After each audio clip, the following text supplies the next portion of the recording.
साधारण निर्वाचन परिप्रेक्षी भद्रक ब्लॉक अधीन दुईटी पंचायत यथा अन्नपाड़ और विष्णुपुर बिंधा बीजेडी तरफ एक विशाल कर्मी सम्मेलन अनुष्ठित हो जाइछि।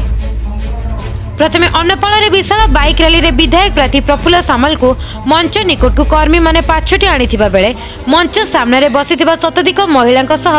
युवक और वयस्क व्यक्ति माने उत्कंठार सह अपेक्षा करथिले विधायक प्रार्थी को।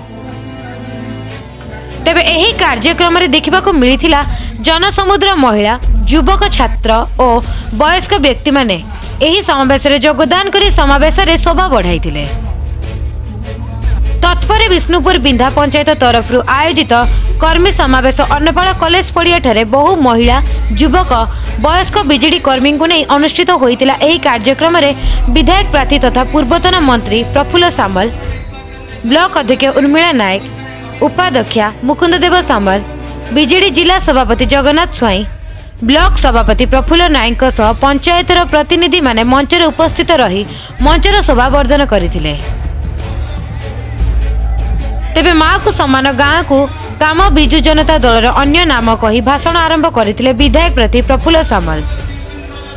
नवीन बाबू राज्यवासी जनहितकर योजना जोगु आज राज्य में गरीबी हटिछि एवं नवीन बाबू जन्मरू मृत्यु पर्यंत ओडिशावासी सुख दुखरे रहिछन्ति। तेणु आउ थरे नवीन पट्टनायक को मुख्यमंत्री रूपे देखिबा पई शंख चिन्ह रे भोट दियंतु बोली कहिछन्ति विधायक प्रार्थी प्रफुल्ल सामल। आम तो निर्वाचन परिप्रेक्षी कर्मी सम्मेलन हो एक मुख्य कार्य कर्मी मान को सजाग करवा, कर्मी मान को कर्मठ करवा एवं दायित्व संपर्क में संपन्न को अवगत करवा एवं सरकार जो योजना उन्नयनमूलक योजना को किभली भाव में लोकों पाखे पहुँची से संपर्क में से लोक मान को अवगत करवा से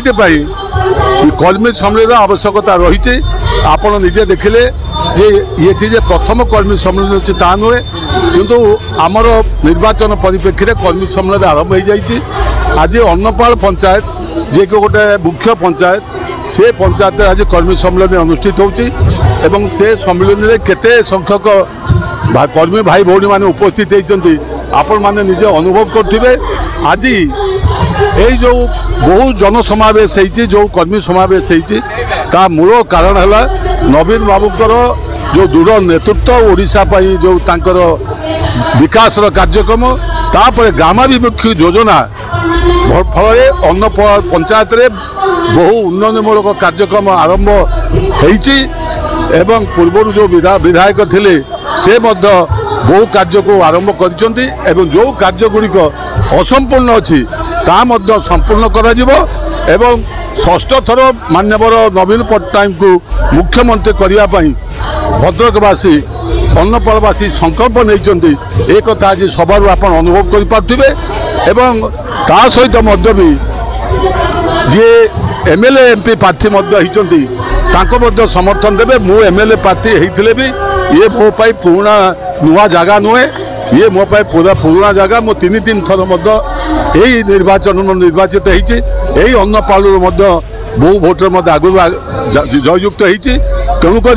मु निश्चित भाव में ये कहीपे निर्वाचित पर जो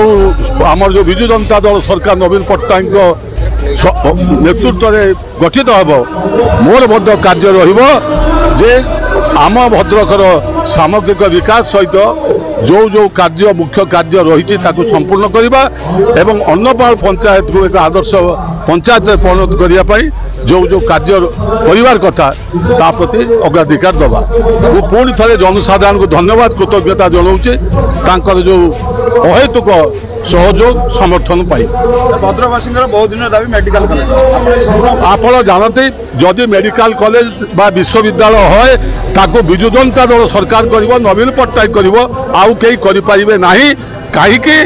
ना विजु बाबू 13टा जिला 30टा जिला भद्रक जिला करथिले जो जिला जे करें सी मेडिकल कॉलेज कर विश्वविद्यालय कर।